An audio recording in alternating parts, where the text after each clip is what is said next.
Hello, hello. Welcome back to my YouTube channel. I'm Cosmic Jack. We have an interesting week ahead because Mars is now in Capricorn. Mars is the Cap Daddy. I love Mars in Capricorn. This is a person that is just an absolute powerhouse. They are a workhorse. They get shit done. They take up space. They have so much capacity. And that really is such a big theme for me and people just in general, and people in my world, my clients right now, is like we're being asked to take up more space. And when you're being asked to take up more space, you need more capacity. And part of that is because we have so much Sagittarius energy in the ethers, which makes me so happy. um, as we've had all of this Sagittarius energy with the Sun, Mercury, Venus, and Mars in Sagittarius the past few days. Now Mars moving into Capricorn. It's like we've set our sights so much bigger, so much broader, so much wider. We're like, I'm getting this like big deal. I'm getting, it's like Sagittarius just goes so big. It's the archer, right? It's like it shoots for the freaking stars, right?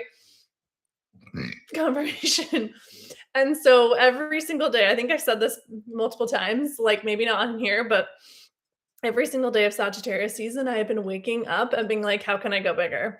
How can I take up more space? How can I ask for more? Because we have to remember who is giving us our desires, right? It is not our job. It is not our partner. It is not, strangers on the internet. It is not our clients. It is God, right? And so God doesn't have any lack. God doesn't have any limitations for what he can give you. It's you that sets the standard and decides what you want to receive, right? And sometimes we don't get what we want because we're not asking for enough, right? What we're asking for is too small.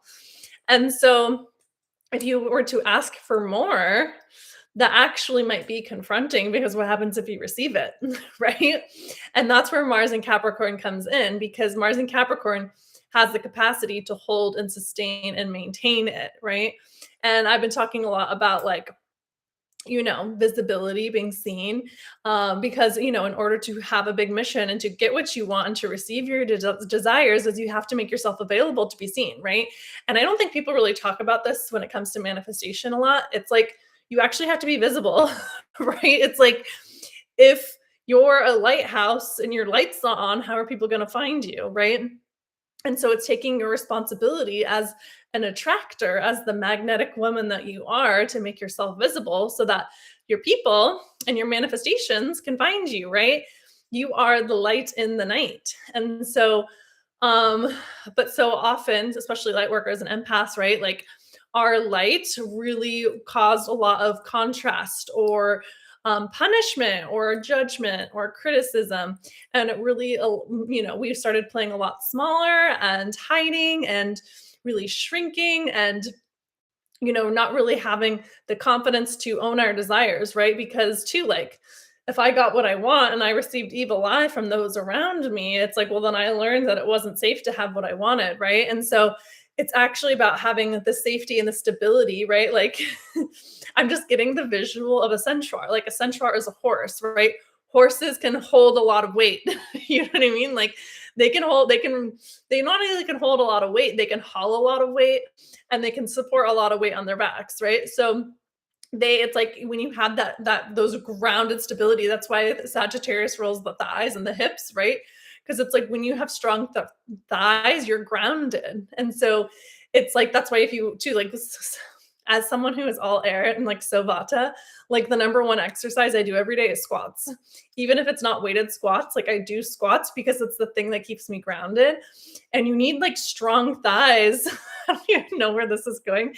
It's like you need strong thighs and like a strong ass to like hold your upper body, right? To so that you don't fall over, right? And it's like the same thing. It's like, can you hold yourself, right, with sturdiness, with stability, with security, with support, so that you can aim. So like the top half of you, right, can like aim for the fucking stars. I'm just like laughing at this freaking visual.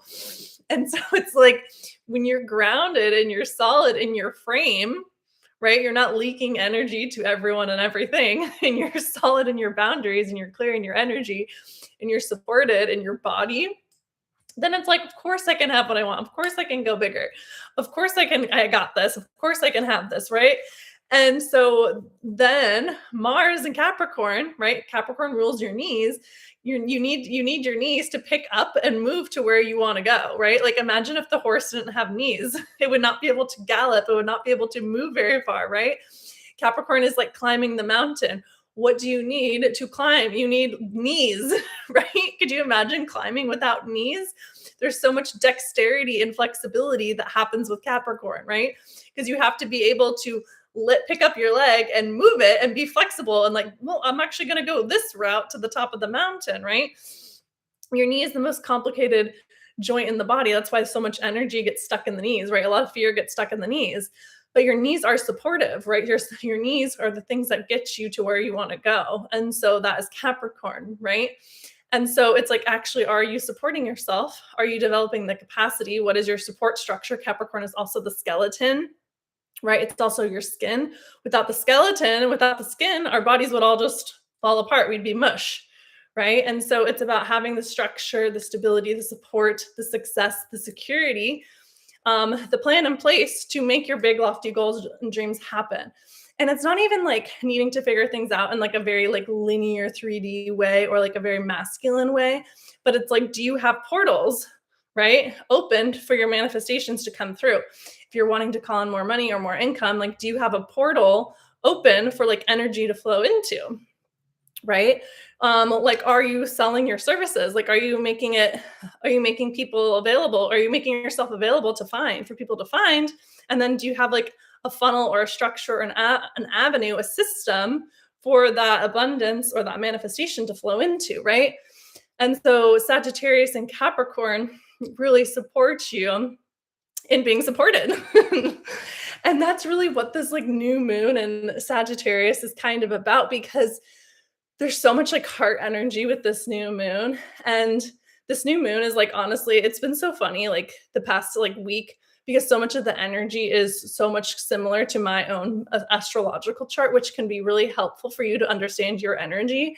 And I have just been like, not almost like restless, like antsy, and like ready to just I'm like a racehorse ready to fucking run the race. Like, have you ever seen racehorses when they're like ready to run? Like they're ready to run. I was like, I was watching. Okay, like first of all, like fully on just like horse talk. Like my TikTok is basically just horse talk because I'm like so obsessed with horses, and like I would just like go watch videos of horses and like laugh and cry, and like they're like literally the best. But why horses are so powerful is their hearts are 5 times the size of our hearts. So their electromagnetic field is 5 times greater than ours, right? And they're also harmony animals, and so they're always trying to maintain and balance equilibrium and like regulate and calibrate you to like their own like fields. They're so sensitive and they're so attuned. And I'm like, horses are just Libras, honestly, but they're here to support you. And I'm like, horses are Libras.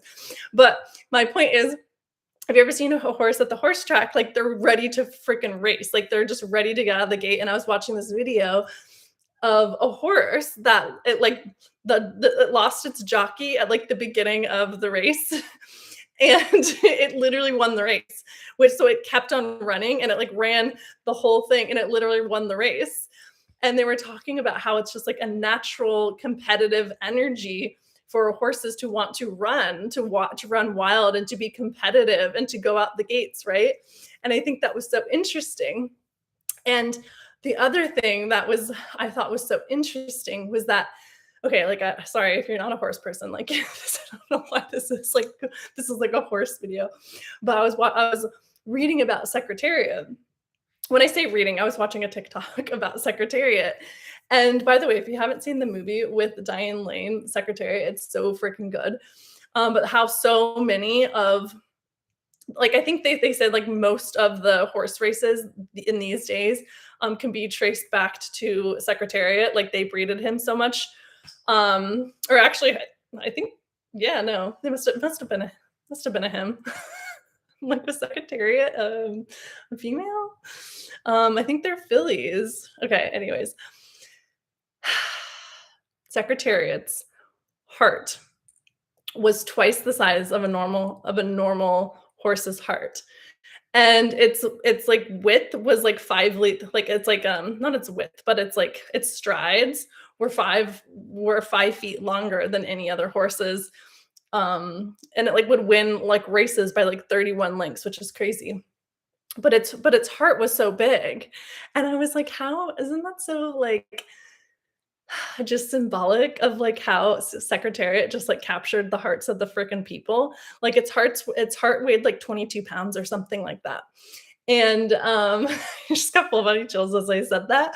But it's like when you have a huge heart and you like move from the energy of that heart, like I don't even know when Secretariat fucking raced, but we all know the story and the legend of Secretariat, right?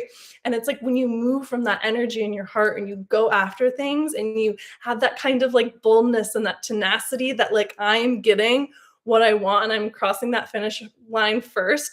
And it doesn't actually matter how it's going to happen because how it happens is actually not my job. And like claiming more and like going bigger and then just kind of like bringing back that like restless like competitive edge, like you're chomping at the bit, right? Like I'm chomping at the bit for next year, like I'm so freaking excited, like I'm ready to freaking roll, you know what I mean? And it's like bringing that energy back, and it's like lighting a spark and being like, no, like I'm here to light the world on fire with my heart. And this new moon is like opening our heart in such deep profound ways because this, first of all, this new moon is conjunct the galactic center at 28 degrees. So literally the center of the Milky Way. Like literally how potent and powerful is that? It is like a portal to like a wide open energy. And it is conjunct Venus, also in Sagittarius. I have Venus in Sagittarius. It's by far my favorite placement. I'm obsessed with it. It's what makes me so fucking fun and so magnetic and really good at manifestation, right? And what's so interesting though is this new moon is in square to Saturn and Neptune in Pisces, who also recently stationed direct.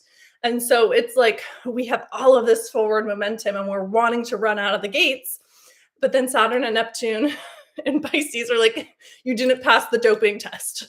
Like, I don't know why that's what's coming through, but it's like you like there's something that's like off. Like you didn't pass, like you didn't pass the checks and balances. You weren't like, getting let through security.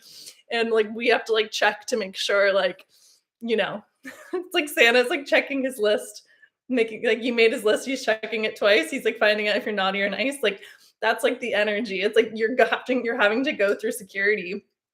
And the security is like supportive, of course, because it's like it's wanting to make sure that you're safe and like, you know, everything is good and like go, you know, but it's like there's like this like kind of like checkpoint, you know?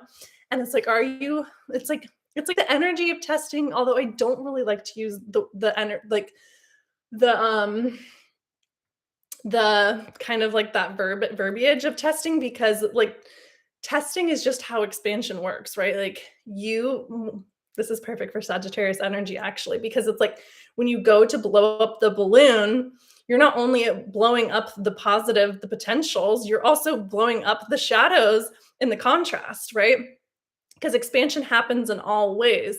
And so is it God testing you, or is it just how energy works that like you can't blow up a balloon without things expanding in all ways? And so to expand your capacity, bringing back that Mars and Capricorn, you have to like be responsible to be able to hold the duality and the contrast of the experience, right? Confirmation. So like, you know, it's like you have to be responsible for the totality because everything exists on a string, right? Like the opposite of love is like fear, right? So like can you like move through the fear to open your heart to receive the love, right? Like you have to be able to hold the totality of that experience. Like if you want the abundance, like there's lack. So like that's why if you experience a lot of lack, then of course you have the potential to experience a lot of abundance, because it's the same string, it's just on the opposite sides of polarity. And so you have to be able to hold all sides, right? If you if you are building a huge business and you want all of this abundance and opportunity and success over here, which Mars and Capricorn definitely does, and you want the legacy and you want to be on Forbes magazine and you want to be the superstar, you bet your ass that's going to come with some contrast, right? The contrast is over here. Like, when have you ever seen anyone who's had success not deal with contrast? And it's not because like they deserve it, or like, like they manifested it. It's like, no, it's just because it's literally, you have to be able to hold both sides of the duality, right? And so if you're experiencing a lot of contrast or judgment or criticism, to me, I'm always just like, well, it's just the duality. Like, it's just like the laws of the universe works, right? For every person that loves me, there's going to be a person who doesn't. And so it's all good because it's all just energy, right? And so that's why when the contrast comes in, it's a good sign. It's a good thing because it's an opportunity for you to expand your capacity. But what happens is the contrast hits and then people shrink and they contract instead of staying open and moving through the friction to expand themselves to hold more, right? This is why working with your nervous system is so powerful and why support is so powerful, because you can then hold the energy without wavering or wobbling in your, in you manifesting what you want. Like, these celebrities that have so much fame, like, and so much success, there's a reason they have huge teams around them, right? Because holding that level of visibility, of fame, of success, of power, like, you need support. And so this full moon is really cracking yourself open to receive that love and support. And I see you cracking your heart open because, one, this new moon is conjunct Venus, but also because the ruler of Sagittarius and of this new moon is in Cancer, retrograde Jupiter. So Jupiter's retrograde in Cancer, square Chiron and Aries. And as someone who has a natal Jupiter in Cancer, what I can tell you is this year has all been about opening my heart and learning to receive. And that is a very visceral process, let me tell you. Like, doing the heart work is ugly, quote unquote. It is ugly. It is messy. It is confronting. It is vulnerable. It is uncomfortable. But on the other side, it's like there's so much love, so much abundance, and so much support, and so much receivership that wants to come in, right? It's like everything that you want is just right there, but can you open the door to receive it? Right. And so again, it's like going through and like all of those patterns and releasing all of those patterns. That's what the safety checks are. It's like the safety checks is like, maybe the safety checks is your ego, right? Your ego is doing the safety checks. This is genius. And it's like your ego is coming and being like, getting really loud, right? And it's like, don't do that. Remember the last time we went on a date and it ended badly and la la la la la la, right? It's like that mind chatter. Like, the ego keeps you from, expanding your edges, but it also keeps you from getting what you want. And so I actually, this comes from Elizabeth Ralph. I was listening to her podcast today. She is so brilliant. And I literally wrote this down, so I'm going to share this with you. She said, the ego doesn't exist in vulnerability, right? Vulnerability is, again, cracking open that heart. And usually getting more of what you want just actually means being more vulnerable, which is not, you're not used to being vulnerable. Like, vulnerability is so confronting and so scary, and you have to move through so much fear. But you know what they say about fear? It is a mile wide and an inch deep, right? And so you meet the new version of yourself, right? And it's like the new version of yourself is already there. It's already within you. And you know it is there because the old version of you starts screaming, right?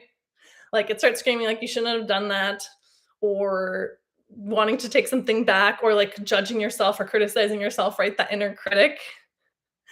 And that it's because that old version of yourself is feeling so unsafe in the presentation of the new version of yourself, right? But that is the proof that the new version of yourself is there. The new version of yourself was always there. And so it's just like calibrating to it and initiating that friction and experiencing that contrast, where you get to let the old version of yourself really like fade out and die because they can't come with you to your new version of yourself, right? And so it's really, the work is like letting go, right? It's just letting go and clearing out those space and illuminating where these old parts of you are still in operation and trying to control things, right?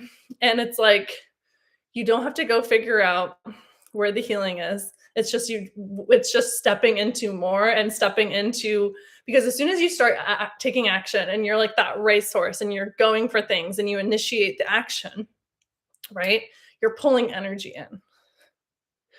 And so when you pull that energy in is when you experience the expansion of the contrast. And so that is where the old version of yourself comes in. And so the way that you break free and through your current glass ceilings is you let that old version of you go. And then anything, that gap between the new version of you and the old version of you, you just have to calibrate that internal gap and know that you're worthy of like receiving that next level, because that inner feminine isn't going to be used to receiving that, right? And so it's like really giving your own, having your own inner masculine make your feminine feel safe with that new level of visibility, with that more success, with that more love, right? Because one of the things I can say, like working with so many women, especially powerful, successful women, when they get into a relationship and they start receiving for the first time, their nervous system goes fucking crazy, right? Because it is so confronting for them. And that is when like the self-sabotage presents, right? And so you have to actually use your own inner masculine to nurture that part of you and make it feel safe receiving that level of love and abundance and gifts and being taken care of and supportive, because that's really confronting for a female nervous system whose safety was based on control. And so much of what we're doing and what we've been doing this year is releasing the reins of control, which again is so confronting for your inner safety patterns. And so this new moon is really just blasting through all of that, which is great, but there's some sort of like painful, like healing that might surface with this. We also had Jupiter square Chiron in October. So you can think about some of the themes that came through in October, because this square is going to be exact with this new moon and will be happening for like the next week of this new moon. And so there's a really big opportunity for you to heal your identity and really heal your relational and receivership wounds with this new moon, and really bring about a lot of transformation through initiating your own friction and going full gallop ahead towards what you want. So it's a really exciting week, and it's an opportunity for you to really calibrate your capacity to hold a lot more bigness, a lot more manifestation, a lot more gifts, a lot more abundance, a lot more blessings. So get excited, but I'm just saying there is going to be some sort of heart healing that needs to happen with this new moon. And maybe it's important for me to say, maybe it's also just nurturing and giving yourself more love and more nourishment and nurturement, right? And you can definitely look to your moon for how to do this, because your heart and your moon, that is this inner heart, that is Cancer. And so when your heart is open, that is when you are in joy, you are in your magnetism. That is when you are just being able to receive everything that you desire. So it's super powerful to do the heart work. And so just this new moon is just blasting open your heart, baby. And so let it rip, let it fly.